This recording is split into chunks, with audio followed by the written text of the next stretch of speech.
Salut tout le monde!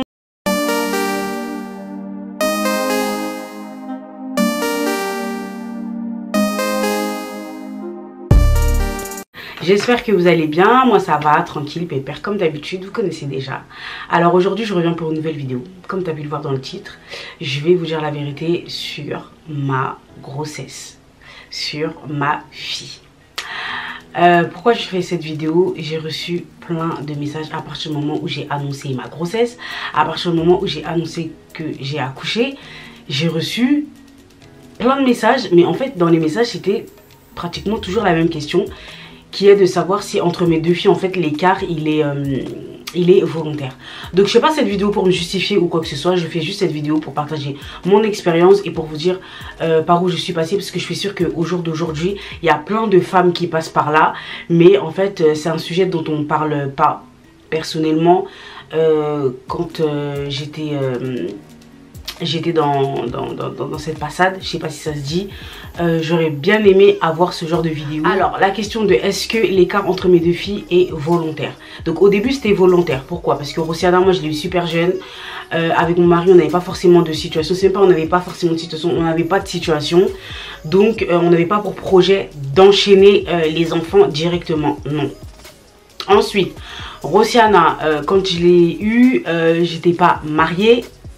Du moins, j'avais pas fait le mariage coutumier. Et pour mon prochain enfant, je tenais vraiment à faire le mariage coutumier. Donc, il devait pas prendre autant de temps. Parce que je crois qu'on s'est marié 7 ou 8 ans après. Ça devait pas prendre autant de temps. Mais, voilà. Est-il que je souhaitais vraiment me marier coutumièrement. Coutumièrement, est-ce que ça se dit? Eh Dieu. En tout cas, bref. Donc, à partir du moment où je me suis mariée, voilà, où j'ai fait le mariage coutumier, on a commencé les démarches, on a entamé les démarches pour que je puisse tomber enceinte. Voilà. Sauf que c'est pas venu. Voilà, moi je suis une personne, je suis pas patiente. Rosiana, c'est un enfant voulu. Voilà, c'est un enfant voulu de A à Z. J'ai calculé, j'avais calculé ma période d'ovulation. Bim, on a fait les choses, c'est tombé pile poil, c'était carré. Donc, en fait, de savoir que là, je voulais retomber enceinte et que ça venait pas, franchement, j'étais extrêmement frustrée. À savoir aussi que, depuis que j'avais eu Rosiana, jusqu'au moment où je souhaitais tomber enceinte volontairement, donc c'est-à-dire pendant 7 ans, je suis plus jamais retombée enceinte. J'avais pas de stérilet, pas d'implant et je prenais pas la pilule. Mais bizarrement, ça m'avait pas alerté plus que ça parce que de toute façon, je ne voulais pas tomber enceinte. Donc, de savoir que là, en fait, je voulais tomber enceinte et que ça venait pas et que, en fait, Rosiana, c'était arrivé en chap-chap, franchement, c'était une étape qui m'a énormément frustrée. Voilà, je vais vraiment vous passer tous les détails parce que, voilà, il y a des choses qui sont un peu personnelles. Mais du moment où j'ai souhaité concevoir un enfant et avant de tomber enceinte du coup de ma fille, franchement, dépression de ouf. Dépression de ouf. Parce qu'en fait je comprenais pas pourquoi ça ne fonctionnait pas. À savoir que moi et mon mari on avait fait tous les examens qu'on puisse faire et Dieu, tous les examens qu'on puisse faire et en fait on nous disait qu'il n'y avait rien. Donc d'autant plus frustrant. Enfin, quand tu vas faire des examens que on te dit qu'il y a un souci, au moins tu sais qu'il y a un souci, tu sais qu'il y a une cause pour laquelle tu n'arrives pas à concevoir. Mais qu'on te dise qu'il n'y a rien, ni du côté de ton mari, ni de ton côté, franchement moi j'étais dans la frustration complète. Et heureusement en fait que Rossi, lui, il était tellement zen. Franchement Rossi, lui c'est une dinguerie. Ce type, de toute façon, même dans les trucs faut pas être zen, lui il est zen. Mais Rossi franchement il était tellement zen. Il était là vraiment à me soutenir. Mon mari c'est une pépite. Mon mari c'est une pépite. Franchement mon mari c'est une pépite. Il me mettait pas la pression, mais moi je me mettais la pression du fait que j'arrive pas à lui donner d'enfant. Mais lui, pépite. Bref, là n'est pas le sujet, mais Rossi, je tiens à te dire que t'es une pépite. Voilà. Donc voilà, je disais franchement, j'étais en dépression totale. C'est pour ça aussi qu'on vous dit que les réseaux c'est pas la vraie vie. Parce que je ne pense pas que à travers les réseaux, vous avez détecté ça. Je pense pas. C'est ça qu'on dit que les réseaux c'est pas la vraie vie. Ce qu'on traverse nous tous là dans nos vies, c'est pas ce qu'on vient afficher dans les réseaux sociaux. Bref, du coup, le temps il est passé et en 2023, donc c'est-à-dire l'année dernière, donc de fin 2021 à début 2023, voilà, on a essayé, ça n'a pas fonctionné, on a fait les examens, vous avez rien.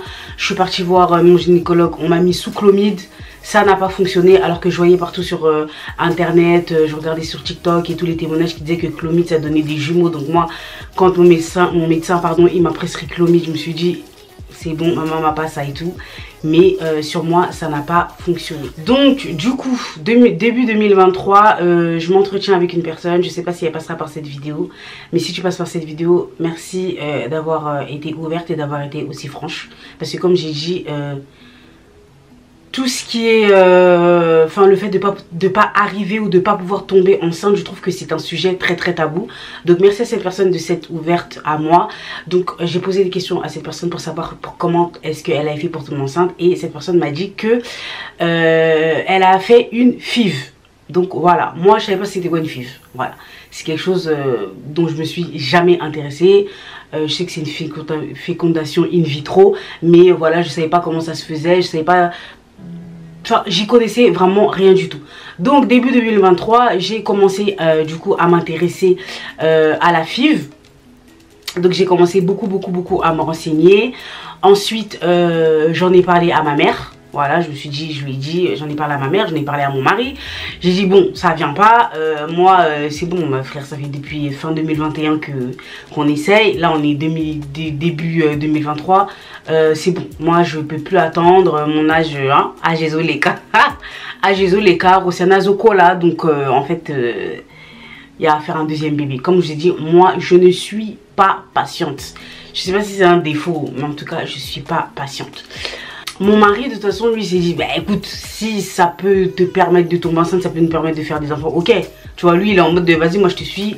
Lui aussi savait même pas ce que c'était. Mais ma mère elle était réticente, parce que depuis le moment où j'étais vraiment dans le mal et tout par rapport à ça, ma daronne elle m'a toujours dit oh bota Orobota, donc arrête tes charabia là. Orobota, et puis la famille d'Abisso, ça vous connaissez les darons et tout, nana. Donc Orobota, en plus de ça, t'as déjà eu Rosiana, donc il n'y a pas de raison que tu fasses pas d'autres enfants en fait. D'autant plus que vous avez fait les examens, dans les examens, vous avez dit qu'il n'y a rien. Donc Orobota, mais voilà, essaye de relâcher un peu, la pression, parce qu'en fait là, t'es complètement focalisé dedans. Dans ta tête, c'est ça, c'est que ça. Essaye de relâcher, de pas y penser. Voilà, fais ta vie, avance et tout, etc. Et tu verras que ça viendra. Et aussi toujours la prière et tout. Tu verras que ça va venir. Mais moi en fait dans ma tête c'était c'est bon, j'ai déjà assez prié, j'ai déjà assez attendu, j'ai déjà été assez zen. Enfin en fait il n'y avait rien qu'on pouvait me dire. J'étais trop déterminée, clairement j'étais trop déterminée. Mais ma daronne elle a grave insisté. Après aussi elle me disait des trucs aussi à propos de la FIV. Bon, je vais pas trop en parler ici parce que peut-être il y a des gens qui ont fait des FIV et j'ai pas envie de froisser les gens quoi que ce soit. Mais voilà, ma daronne elle me disait des trucs à propos de la FIV, ce qui faisait que ça m'a un peu refroidi. Donc elle m'a dit Charlène, à part tout ça, tout ce qui est FIV, il y a aussi la médecine traditionnelle. Voilà, au bled il y a des plantes qui font, en gros au bled il y a des plantes qui favorisent la fécondation, d'accord, qui favorisent la fécondation et qui peuvent t'aider à tomber enceinte. Donc ma mère elle m'a dit, ce que moi je te propose, c'est que tu essayes d'abord tout ce qui est à base de plantes et tout, etc. Et ensuite si ça ne fonctionne pas, laisse-toi cette année 2023, si ça ne fonctionne pas, à ce moment là ben, je t'accompagnerai, voilà, je serai vraiment avec toi, je te soutiendrai sur ton idée de la FIV. Donc je me suis dit bon, franchement j'ai rien à perdre, et en plus si ce sont des plantes naturelles et tout, etc., j'ai absolument rien à perdre, j'ai pas de quoi avoir peur dans tous les cas. Donc j'ai commencé aussi à me renseigner sur les choses dont elle me parlait, et ben voilà, j'ai vu que, enfin quand je dis j'ai commencé à me renseigner, c'est sur TikTok, parce que j'ai l'impression Google aujourd'hui c'est plus rien, c'est que TikTok et tout.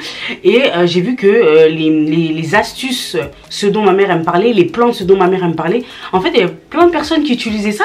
Clairement, pardon, clairement il y avait plein de personnes qui utilisaient ça. Donc je me suis dit, vas-y, tu sais quoi, ben, je vais bien essayer. Donc elle a fait venir un kit, c'est comme ça que ça s'appelle, un kit, une cure de fertilité du bled. Donc c'était plein de comment dire, c'est plein de feuilles et en gros tu les fais bouillir dans l'eau et ensuite tu bois. Voilà, c'est comme du thé. Donc elle a fait venir la cure du bled. Donc c'est arrivé, je ne m'en souviens plus, c'est arrivé en quel mois, mais je sais que quand c'est arrivé, j'ai pas pris tout de suite. J'ai pas pris tout de suite, je sais pas, je sais pas. Je sais pas si, je pense que à ce moment-là j'étais quand même encore un peu réticente, voilà, parce que voilà, je connaissais pas du tout et tout. Donc voilà, je me souviens que dans tous les cas je n'ai pas pris tout de suite. Deuxième défaut que j'ai, je suis une flemmarde. Moi je suis une meuf pardon, de la flemme. Donc non seulement je ne suis pas patiente, mais je suis une meuf de la flemme. Donc c'était là dans mon placard et tout, toujours aussi me disait, ouais mais en fait attends quoi, j'ai l'impression que au final ton envie d'avoir des enfants, c'est pas, tu vois, c'est pas aussi fort que tu le dis et tout ça. Je dis non et tout, t'inquiète je prends, t'inquiète je prends, t'inquiète je prends. Arrivé en juin, je me dis bon vas-y Charlène, c'est bon, c'est le moment. Donc j'ai commencé, donc alors, que j'explique bien comment ça s'est passé, parce que là c'est une étape, là parce que c'est important. Donc, début juin, que j'explique bien, début juin de l'année dernière, en sachant que le 7 juin, moi et Rossi, on a fêté nos 10 ans, d'accord? On est parti en Espagne, voilà, on a fêté nos 10 ans, on est parti en Espagne exactement le 8 juin, si ma mémoire est bonne. Donc, avant qu'on aille en Espagne, je me suis dit, vas-y, tu sais quoi, je vais prendre ma cure, comme ça, on sait jamais, quand on va partir en Espagne, hein, peut-être que l'enfant, ça peut rentrer dans le ventre. Donc, j'ai pris les herbes et tout, je les ai fait bouillir dans l'eau. Ensuite, je les ai mis dans une bouteille, vous savez, une bouteille en mode de cristalline. Et j'ai commencé à boire. C'était pas bon. Franchement, c'était pas bon. Je vais vous dire, c'était pas bon. C'est important que je vous dise ça. C'était pas bon. Donc, ce que j'ai fait, franchement, j'ai bu la moitié d'une bouteille. D'accord? J'ai bu la moitié d'une bouteille.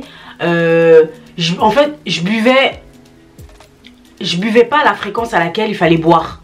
Voilà. Je buvais une gorgée à gauche, une gorgée à droite. Un jour, je bois pas du tout. Enfin, voilà, j'étais pas du tout assidue. Voilà, je faisais n'importe quoi. Parce que déjà de 1, ben, comme je vous dis, je suis une meuf de la flemme, Seigneur, il faut vraiment que je prie sur ça. Parce que des fois j'ai l'impression que c'est spirituel, ma flemme, j'ai l'impression que des fois elle est spirituelle. Elle me fait même rater des choses dans ma vie, des occasions, des opportunités dans ma vie. Donc voilà, je buvais une gorgée, je buvais à gauche, à droite. En tout cas, ce que je me souviens, c'est que j'ai bu la moitié d'une bouteille. Peut-être un peu moins même, je dirais, d'une bouteille entre le 1er janvier et le 1er juin pardon, et le 7 juin, parce que le 8 juin on est parti. Voilà, je me suis dit vas-y, tu sais quoi Charlène, là tu fais n'importe quoi, t'es pas assidu, t'es pas en train de boire le truc comme il faut. Donc ce que je me suis dit, arrête. En plus là tu vas partir en vacances, si tu tombes pas enceinte pendant les vacances c'est pas la mort. Même si je voulais quand même tomber enceinte pour mes 10 ans, tu vois, ça aurait été un souvenir et tout. Mais je me suis dit, vas-y tranquille, c'est pas la mort. Là comme tu fais n'importe quoi, va en vacances et tu commenceras début juillet. Ok, voilà. Donc je me suis dit ça, j'ai pris la bouteille, je l'ai renversée carrément parce que je me suis dit le temps que je revienne en vacances, tout ça, moi je sais pas si ça périme ou quoi. Donc j'ai pris la bouteille, j'ai renversé, j'ai dit que je recommencerai parce que voilà, c'était quand même un assez gros sachet, il y en avait plein à l'intérieur. Donc je me suis dit, vas-y, tu sais quoi, tu vas recommencer début juillet. Donc on est parti en vacances et tout avec mon mari, tout ça, tout s'est bien passé et tout ça, Kandé, Zalaka et tout, voilà. Ensuite, on est rentré. Donc on a fait une semaine là-bas, je crois. On est rentré et du coup, fin juin, j'ai pas eu mes règles. Voilà, fin juin j'ai pas eu mes règles. Mais je me suis pas dit en mode de vas-y t'as pas eu tes règles et tout, t'es enceinte. Pourquoi? Parce que ça m'arrivait aussi d'avoir du retard. Et en fait à chaque fois que j'avais du retard, je me mettais dans ma tête que j'étais enceinte. Et en fait quand c'était pas ça, j'étais extrêmement déçue. Enfin voilà, ceux qui ont traversé ça, vous savez de quoi je parle. Genre vous attendez, vous essayez de tomber enceinte, vous essayez de tomber enceinte. Pendant un moment vous n'avez pas vos règles, vous pensez que c'est ça et tout. Après vous voyez que quelques temps après vous avez vos règles, vous êtes extrêmement déçus. Donc en fait je voulais pas me faire du mal pour rien. C'est vraiment ça, je voulais pas me faire du mal parce que voilà, c'est des situations qui m'ont fait du mal auparavant. Donc vas-y, j'étais en mode vas-y, t'as pas tes règles et tout, attends. Donc j'attends, mais en même temps j'avais des sommeils, j'étais trop fatiguée. J'étais trop fatiguée en fait. Mais je calculais pas, je me disais toujours non et tout, c'est pas ça, ça se trouve c'est pas ça et tout. Charlène, arrête d'être matrixée et tout, c'est pas ça et tout, tout ça. Et je voulais pas faire de test. En fait, je me suis dit, vas-y, tu sais quoi, Charlène, attends 2 semaines. Comme ça, tu sauras vraiment si t'es enceinte. Parce que voilà, je me dis quand même un retard de 2 semaines, ça doit être ça. Donc je me suis dit, vas-y, Charlène et tout, attends 2 semaines et tout. Donc Rossi aussi, vous voyez, tout comme j'étais fatiguée, tout ça, tout ça. Mais en fait, le monde est même moral. Parce que comme je vous ai dit, à plusieurs reprises, j'ai pas eu mes règles. Donc, on voulait pas se faire du mal en fait. On voulait pas se faire du mal parce que bon, c'est vrai qu'il y avait un moment où quand même on était quand même assez découragés et tout. Donc on voulait pas se faire du mal. Alors, là, donc on était oui, on était fin juin. Mais quand je vous dis fin juin, c'est vraiment la fin. Hein. C'est peut-être le 27, le 28, le 29. On arrive en juillet, début juillet.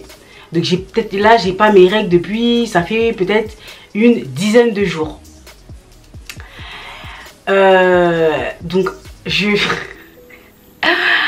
un jour, Rossi, il avait le mariage d'un collègue à lui. D'accord, on devait y aller ensemble, sauf que moi, en fait, ça n'allait pas. J'étais vraiment trop KO, je me sentais vraiment pas bien. Mais dites-vous, hein, malgré je me sentais pas bien comme ça, mais dans ma tête, je me disais, c'est pas ça. C'est-à-dire que pendant toutes ces années, je voulais tomber enceinte. Mais le moment où c'était ça, parce que c'était ça, hein, je me disais dans ma tête, c'est pas ça. Donc un jour aussi, tout ça, il se prépare et tout, pour aller au mariage de son collègue et tout, comme je l'ai dit, on devait marcher ensemble. Mais moi, j'étais trop KO, donc je lui ai dit, franchement, je vais pas. J'étais posée dans le canapé, lui était en train de se préparer. Et j'étais posée dans le canapé, j'étais comme ça. Et je me suis dit, en fait, là, j'arrive plus à patienter, j'arrive plus à attendre, le suspense, il est trop pour moi, c'est trop pour mon cerveau. Je vais faire un test de grossesse. Et en fait, j'avais un test de grossesse que j'avais gardé depuis des années. J'ai un test de grossesse que j'avais gardé depuis des années et tout. En fait, j'avais acheté un lot, je crois, à Action. Et il m'en restait un. Donc, je me suis dit, vas-y, Charlène, c'est quoi? Va faire le test. C'est ça, gloire au Seigneur.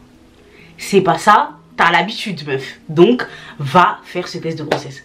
Donc, je prends le test de grossesse. Ce jour-là, je me souviens, j'étais juste en pagne. J'avais attaché un pagne, vous voyez qu'on attache le pagne, hein, l'hypotanatolo. J'avais attaché mon pagne et tout, autour de ma poitrine. J'ai pris le test de grossesse. Je l'ai caché, vous voyez, je l'ai mis là comme ça, je l'ai caché tout pour pas qu'on s'y voit.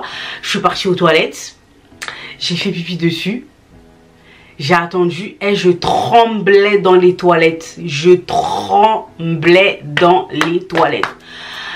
fait pipi dessus, j'ai regardé, deuxième barre affichée direct. Et la barre, elle a même pas attendu midi à 14 h, je sais pas quoi, deuxième barre affichée direct. Je tremblais dans les toilettes jusqu'à le test, je l'ai fait tomber. J'étais là, je suis en train de tourner dans mes toilettes. Mes toilettes sont toutes petites, hein. Ils font 1 mètre carré, mais je tournais dedans. Je tournais dedans parce que j'arrivais pas à croire ce que j'avais vu. Je tournais dedans parce que je savais même pas comment dire ça à Rossi. Rossi était dans le couloir et tout, il faut prendre s'apprêter, se regarder dans le miroir, regarder si sa chemise elle était bien cintrée, regarder si sa veste elle était bien cintrée, regarder qu'est-ce qu'il allait mettre comme chaussures. Alors que moi je suis dans les toilettes, enceinte en fait. Donc je me demandais, est-ce que je lui dis maintenant ou est-ce que j'attends qu'il revienne de sa fête? Et j'étais en panique totale. En plus ce jour-là, Rossana, non, elle dormait pas encore. J'étais en panique totale, j'étais à la fois contente, à la fois en panique, à la fois j'y croyais pas. Donc j'ai pris le test, je l'ai caché où je mets le papier toilette, où je mets mon stock de papier toilette. Et je me suis dit, ça se trouve la barre elle va partir. En fait pour... Moi-même des fois aujourd'hui je dis, mais Charlène, c'est quoi ton problème? T'es enceinte, t'es enceinte? En fait, pourquoi tu... Eh bref. Donc j'ai pris le test. Je l'ai caché où je mets le stock de papier toilette. Et je me suis dit peut-être la barre elle va partir, peut-être c'est pas ça, peut-être je me trompe, peut-être c'est pas ça. Voilà, en plus le test de grossesse j'avais plus la boîte. Donc je me suis dit ça veut dire, peut-être 2 traits ça veut dire que t'es pas enceinte. Et peut-être un trait ça veut dire que t'es enceinte. Donc j'ai cassé le test. Je suis repartie m'asseoir au salon. Comme ça, genre j'arrivais pas à bouger. J'ai pris mon téléphone, je suis partie sur Google. J'essaie de voir quand il y a 2 traits, est-ce que ça veut dire qu'on est enceinte. Ça me confirme que quand il y a 2 traits, ça veut dire qu'on est enceinte. J'ai attendu 5 minutes. Je suis repartie aux toilettes regarder le test. Le trait il est encore plus rose si c'est pas violet. Donc j'ai dit, Charlène, là comme t'es là, t'es enceinte. C'est bon, t'es enceinte, d'accord? T'es enceinte. C'est bon ou pas? T'as compris, t'es enceinte ou c'est bon? Voilà. Donc je suis repartie, j'ai pris le test, je l'ai remis ici dans mon panier. Voilà. Je suis partie, je me suis assise. J'ai regardé Rossi me demandait ouais et tout nana, alors est-ce que je suis beau, ça et tout nana, mais ça passe, tout ça. Je disais oui sans lui dire oui, dans ma tête c'était vraiment autre chose et tout. Donc je le regardais, j'ai regardé Rossiana. Je regardais Rossiana, parce que Rossiana en fait, elle était quand même aussi à une étape où elle commençait à réclamer un petit frère, une petite soeur. Puisque voilà, elle a quand même été fille unique assez longtemps. Donc elle commençait à réclamer. Donc je la regardais. Et je sais pas, je la regardais et je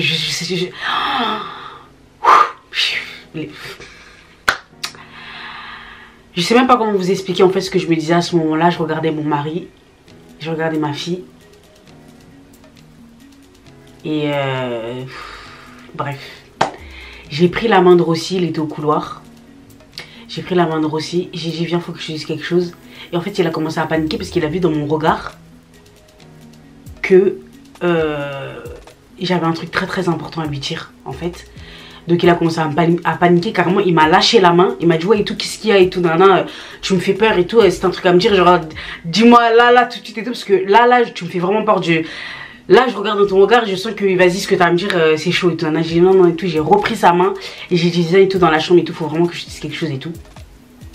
Et on s'est assis sur le lit et j'ai sorti le test de grossesse et je lui ai montré. Et il s'est levé, il a dit non. Il a dit non Charlène, c'est vraiment ça, c'est vraiment ça et tout ça et tout. Donc je lui ai dit oui, bah oui c'est ça, enfin toi regarde si c'est ça et tout, toi tu trouves que c'est ça ou c'est pas ça? Il me dit mais moi je sais pas et tout, 2 barres ça veut dire quoi? Toi je dis bah j'ai regardé sur Google et tout, ça veut dire ça et tout, ça et tout. Donc voilà, je vous passe les détails et tout. C'était en fait c'était vraiment c'était la fin de quelque chose, le début de quelque chose. Voilà, c'était un accomplissement pour nous. On attendait vraiment ce moment. On attendait vraiment ce moment. Donc on a remercié le Seigneur. Chose à faire avant tout, on a remercié le Seigneur. Ensuite on a annoncé à Rossiana. Donc Rossiana elle était vraiment aux anges. Bref, c'était vraiment un moment. C'était une dinguerie. Voilà, c'était vraiment une dinguerie. Bref. Moi j'appelle ma mère, parce que la première personne qui doit le savoir en dehors de mon foyer c'est ma mère.